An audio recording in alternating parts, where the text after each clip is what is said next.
गेहूं और गुलाब में लेखक के उद्देश्य पर प्रकाश डालें। सेमेस्टर 1 MIL हिंदी का ये बहुत ही इंपॉर्टेंट सवाल है, जिसे मैं आपको एक आसान नोट्स के साथ समझाऊंगा, जिसे हूबहू आप अपने एग्जाम में लिख सकते हैं। अगर मेरा ये नोट्स आपके लिए हेल्पफुल हुआ तो मेरे चैनल को सब्सक्राइब करें, ताकि आपको सारे कोर्स का वीडियो यहाँ मिल सके, और वीडियो को अधिक से अधिक लाइक एंड शेयर करें।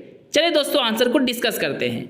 गेहूं और गुलाब एक ललित निबंध है, जिसके लेखक हिंदी के महान और लोकप्रिय साहित्यकार राम वृक्ष बेनीपुरी जी हैं। मतलब दोस्तों, गेहूं और गुलाब एक कहानी नहीं, एक ललित निबंध है, और इसे लिखने वाले यानी लेखक राम वृक्ष बेनीपुरी जी हैं। इनका जन्म यानी बेनीपुरी जी का जन्म बिहार के मुजफ्फरपुर में 23 दिसंबर 1899 ईस्वी में हुआ था, और मृत्यु 9 दिसंबर 1968 ईस्वी में हुआ था। चिंता के फूल, शब्द चित्र संग्रह, लाल तारा, माटी की मूर्तें, गेहूं और गुलाब, पतितों के देश में, कैदी की पत्नी, दीदी और 7 दिन, पैरों में पंख बांधकर उड़ते चले, अम्बपाली, सीता का माँ, संगमित्रा, सिंह विजय, राम राज्य, गांव का देवता, नया समाज तथा नेत्रदान, जंजीरें और दीवारें, मील के पत्थर, कार्ल मार्क्स, जयप्रकाश नारायण, राणा प्रताप, विद्यापति पदावली, बिहारी सस्सई की सुबोध टीका इत्यादि राम वृक्ष बेनीपुरी जी की लोकप्रिय और महत्वपूर्ण रचनाएं हैं। मतलब सीधा सा है दोस्तों, ये सभी रचनाएं और इसके अलावा कुछ और भी रचनाएं हैं, जिसे लिखने वाले यानी रचनाकार राम वृक्ष बेनीपुरी जी हैं, और उनकी सभी रचनाएं काफ़ी लोकप्रिय और प्रसिद्ध है। आई होप दोस्तों आपको पहला पैराग्राफ अच्छे से समझ में आ गया होगा। तो चलिए हम लोग नेक्स्ट पैराग्राफ को डिस्कस करते हैं। गेहूं और गुलाब निबंध में लेखक ने गेहूं को भौतिक, आर्थिक और राजनीतिक प्रगति का प्रतीक माने हैं, और गुलाब को मानसिक तथा सांस्कृतिक प्रगति का प्रतीक माने हैं। सीधा सा मतलब है दोस्तों, बेनीपुरी जी का यहाँ मानना है कि गेहूं धन का प्रतीक है और शासन का प्रतीक है तथा शक्ति का प्रतीक है, लेकिन गुलाब मानसिक तथा सांस्कृतिक प्रगति का प्रतीक है। मतलब ज्ञान से भरा प्रतीक है गुलाब, और संस्कृति से भरा प्रतीक है गुलाब, तथा गेहूं पैसा और सत्ता और शक्ति का प्रतीक है। चलिए दोस्तों आगे डिस्कस करते हैं। लेखक का मानना है कि मनुष्य को गेहूं और गुलाब दोनों में संतुलन बनाकर रखना चाहिए। मतलब शक्ति और ज्ञान दोनों में हमेशा एक बैलेंस होना चाहिए, ताकि जीवन भी बैलेंस रहे और समाज भी बैलेंस में रहे। लेखक आगे कहते हैं कि मनुष्य जन्म से ही भूख को साथ लेकर आया है, और अपनी भूख को मिटाने के लिए प्रकृति में पाए जाने वाले प्रत्येक वस्तु का उपयोग किया है। दोस्तों लिखते समय कहीं कहीं 1-2 जगह वर्ड्स गलत हो जाते हैं, तो आपको टेंशन नहीं लेना है, मेरे बातों को ध्यान से सुनना है और उसी को नोट करते जाना है। और दोस्तों अगर आप मेरे बातों को ध्यान से सुनेंगे तो आपको सब कुछ अच्छे से समझ में आएगा। आपको मेरे बातों को सुनकर ही लिख लेना है।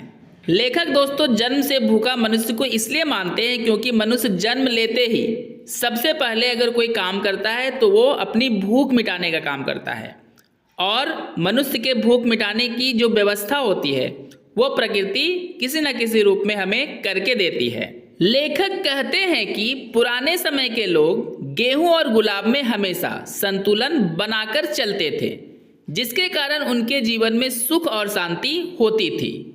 लेखक का कहने का यहाँ सीधा सा मतलब है दोस्तों, पहले के लोगों को यह अच्छे से मालूम था कि शक्ति, धन और ज्ञान इन सब में एक संतुलन बनाकर रखकर ही एक अच्छा जीवन जिया जा सकता है, ताकि जीवन में सुख और शांति बना रहे।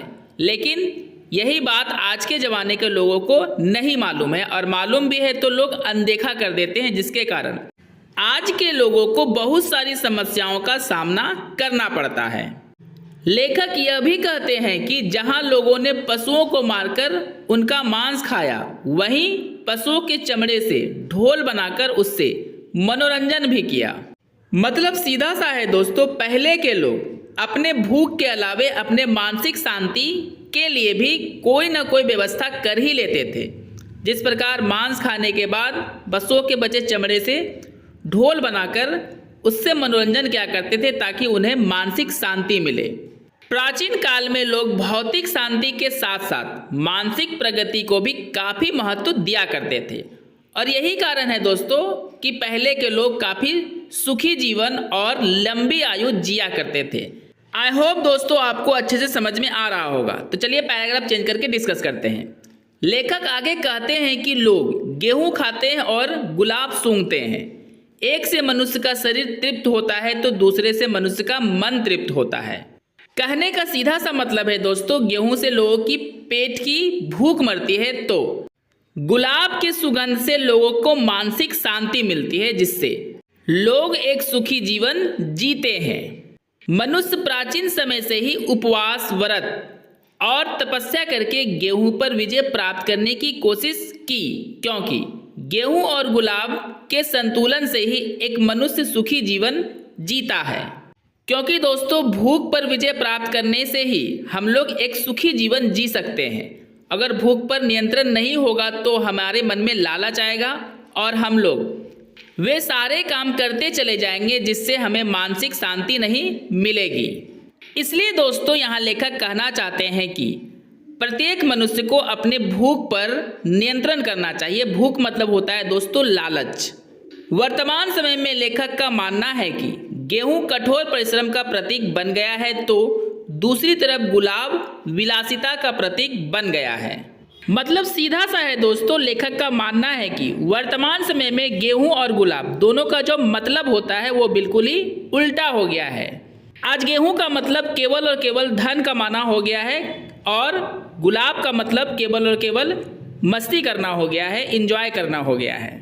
वर्तमान समय में लोग केवल गेहूं अर्थात भौतिक सुख सुविधा को अधिक से अधिक प्राप्त करने में लगे हैं। उन्हें गुलाब अर्थात मानसिक और सांस्कृतिक सौंदर्य से कोई खास लेना देना नहीं है। सीधा सा मतलब है दोस्तों कि लोग केवल और केवल अपने जीवन में धन को अहमियत देने लगे हैं, उसको ही वैल्यू देने लगे हैं। जो मानसिक और सांस्कृतिक सौंदर्य हुआ करता था हमारे जीवन में, जिससे हमें मानसिक सुख प्राप्त होता था, सांस्कृतिक सुख प्राप्त होता था, उसे लोग अब वैल्यू नहीं देते हैं।